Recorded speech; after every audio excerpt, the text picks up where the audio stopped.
Hello, Abigail here with the astrology for this week. This week is our final Leo season moment. Midweek, we are going to transition into Virgo season, and we have one final aspect with the sun before it enters into Virgo into a whole new energy. So that aspect is on Tuesday, and it is the sun trine to Chiron in Aries. Chiron in Aries is retrograde currently at 26 degrees, and the sun will make the aspect at that degree. And it's kind of poignant. And just like all of this Mercury retrograde in Leo, this moment feels larger than life. There's a lot of history here. This is calling back on the 2023 Venus retrograde we had in that summer. It's calling back on the other Mercury retrograde we had in Leo at the later degrees of Leo that we had last summer. It feels nostalgic, and it's going to be bringing up a lot of past memories, maybe not long past, but the last few years with what has changed and how you've shifted and the way that your light shines now and how you connect to yourself and how that has transformed is going to come into play with Mercury heading through those post retrograde degrees. It'll also be a recognition of loss and the people who have kind of fallen by the wayside in your relationship to them. Obviously, they're still living their life somewhere else, but fallen by the wayside in your relationship with them, and it feels like there's going to be a sense of grief and loss. In Aries, it's about reclaiming one's self and one's pain and the ability to kind of separate from those that have hurt you and move through it without needing their sorry or apology. Not that they shouldn't do that, not that they shouldn't say sorry, not that they shouldn't have made things right, but we can't always control people do to us. And so a lot of this transit we've been experiencing with Chiron and Aries has been the story of us having to be like, even without closure, I can move on. Even without closure, I can develop other wholesome relationships. And so the sun in this trine, it's kind of a grief process for recognizing that some people are never going to recognize the harm they cause. And even some people enjoy the harm they cause and find it to be empowering to be cruel and to cause harm and to cause damage. And that's hard to recognize, especially if you don't like causing harm. And if you do care about how your energy and your behavior and your, decisions affect others. So there is this kind of heaviness as we head out of Leo season. It's not all bad. It's just this kind of remembering moment. This, the asteroid Chiron is a lot about remembering. It's a lot about the ways in which our body remembers pain, the ways in which we remember pain. So just be gentle with yourself and take some time, especially in the beginning part of this week, to really listen to the stories that are coming up and to the memories and to the pain, and just sit with it. You don't have to do anything with it. You don't have to heal it. The lesson of Chiron is not everything is fixable. Not everything is going to be healed. Some wounds we tend for our entire lives, and that's kind of the story of that wounding. And some wounds are so big that they shouldn't heal, that the thing that you experienced is so impactful that it wouldn't be honoring the thing to pretend it never happened or to gloss over it. Doesn't mean it can't get better. Doesn't mean you can't stop the bleeding a bit more or you can't change the bandage every day. It just means that there are some things that are not going to be fixed in this lifetime, and that's okay. And it doesn't make you any less valuable, and it doesn't make you a bigger victim or less able to move on or weaker than other people. It's actually quite a mature response to recognize that there are things that we cannot heal, and that it's not our job to heal, and that it's our job to tend to in the best way that we can. So that is my final Leo season message. Then on Friday, we have the sun entering into Virgo in the afternoon. And this is a whole fresh energy. Also, this is eclipse season. Now, this season is a little funky, and you can go check this out. I'm going to post a few days after this video. I'm going to post the Virgo season overview, which is the companion astrology post to my Tarotscopes, which is the tarot for each of the signs throughout Virgo season. So heads up. So Just be aware that that's what that is. And that you can look that up if you want. But going into Virgo season, we're instantly into the eclipses. We do have one event that is happening on Saturday that is going to kind of freshen up this eclipse season of it. We have a non eclipse moon because the moon is at 0 degrees. And so it's far enough away from the nodes at this point that it doesn't have an eclipse energy. However, the minute we're on the other side of it, we're in full blown eclipse season. So this week is kind of our last pre-eclipse moment in Virgo season. And if you're really affected by eclipses, you might feel it beforehand. But the energy really starts to shift after that 0 degree new moon, which I'll go into if I want to kind of hit what we're doing, because right after we go into Virgo season on that same day on Friday, we get Venus square Chiron. And so we've had this whole recognition around pain and the self and how other people have affected us and how we have had to oftentimes move on alone. This also isn't about just the person who caused the initial harm. This is about the people who enabled harm, the people who support harmful people and benefit from the pain that they cause, and then claim that their hands are clean. And part of the reason I'm bringing this up is because we have a Venus square Chiron, and Venus is in Cancer. And this isn't just about the people who hurt us in this square. This is also about the people who have come in and tended to and cared for us. This is also about people who we have complex relationships with, people who have cared for us, but have also enabled harm, people who have had an impact on our lives, but also have allowed things to happen, especially when other people have caused us harm.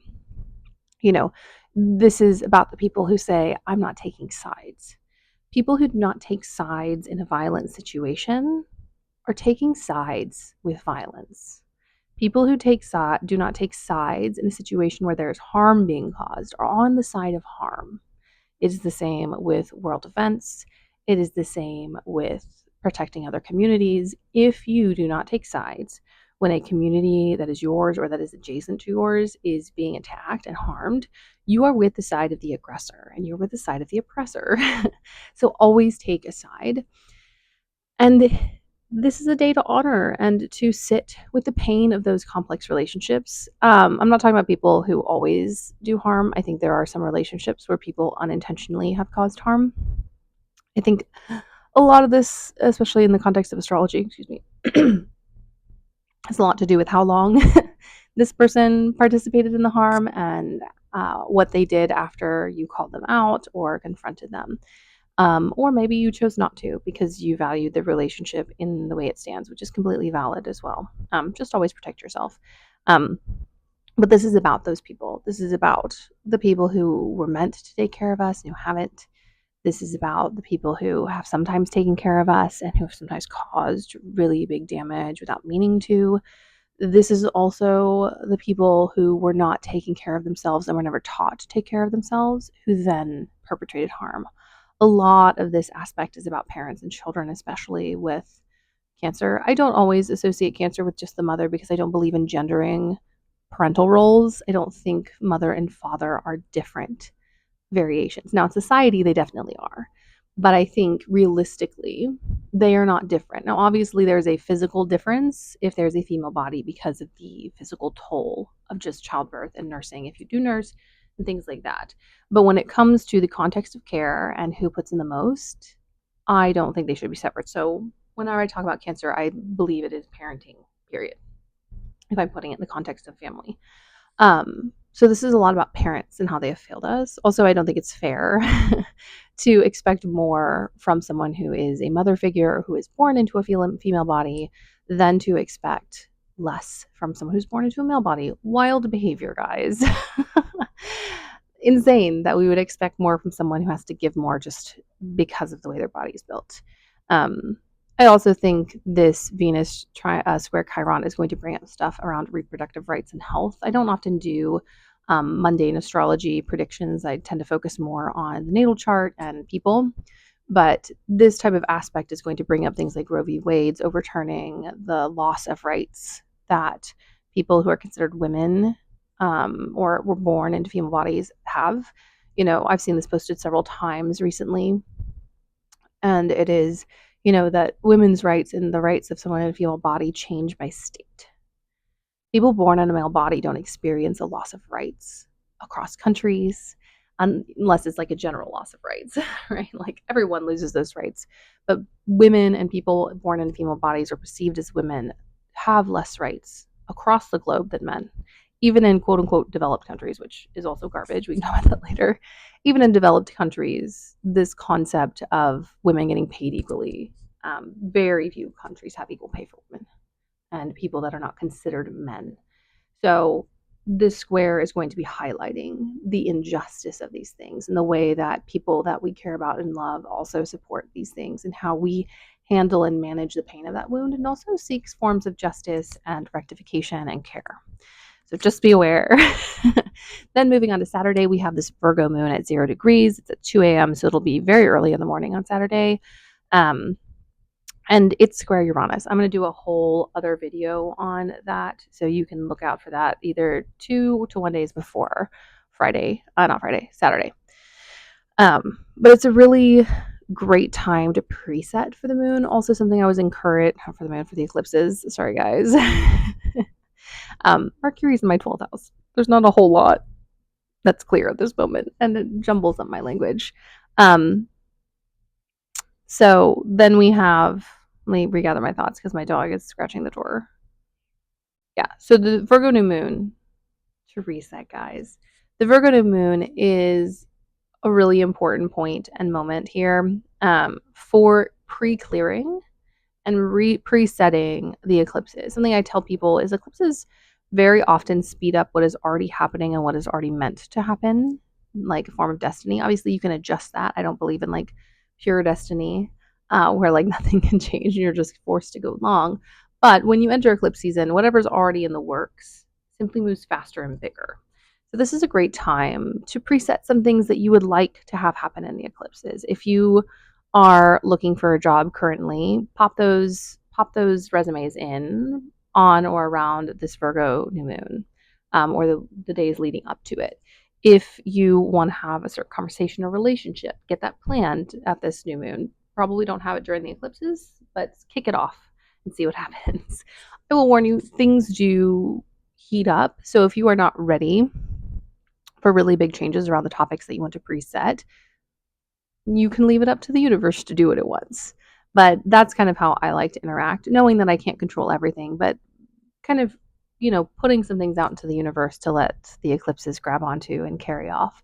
Especially if you're just done with a situation and you don't know what to do with it, you can hand it to the universe.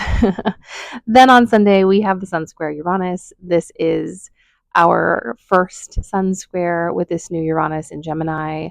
This is this moment of when kind of the practicality and the nitty gritty and details of life come up against innovation and change. This is also a moment when we are going to hit kind of the old guard versus the new. We're going to see a lot of people and places in power where younger people are starting to head in, get really cranky and double down on archaic or violent past policies and rules and laws. It's very much an echo of what we're already seeing. Astrology doesn't exist in a vacuum, and is really tied to the sextile between Saturn and Neptune, of this desperate holding on to violent systems and the doubling down and the quick erasure of rights and the fact that people who are supposed to be protecting us aren't, and so we need to do what we probably always should have done, which is then take back collective power. This Sun square is the kind of like, what and how do we do this? And it can feel hopeless and depressing, but it also, squares are of the nature of Mars. It is motivating. You don't like the way the world is, buckle down like a Virgo and start problem solving ways in which, not big ways, step by step ways, because Virgo doesn't deal in, that's, this Pisces is going from point A to point J. Virgo deals in A, B, C, D, E, F, G. The practical ways in which you can push forward the world that you desire. And yes, it's going to feel like you're up against a Titan. Doesn't matter. This is the time to plan that, because if enough of us tiny little people do enough of this stuff, we can change the world. That's all that matters. So that is your hope for the end of this week. I will be posting a lot of other stuff. We're also going to be getting the first of the Tarotscopes, which will have your sun, moon, and rising. Um, Go check that out. If you have stellium, you can check out that sign. I always appreciate the likes and subscribes. Makes me feel good about the work that I do. But you can do what you want. Follow your heart. Anyways, I will see you all in a different space and time, and I hope you have a blessed week.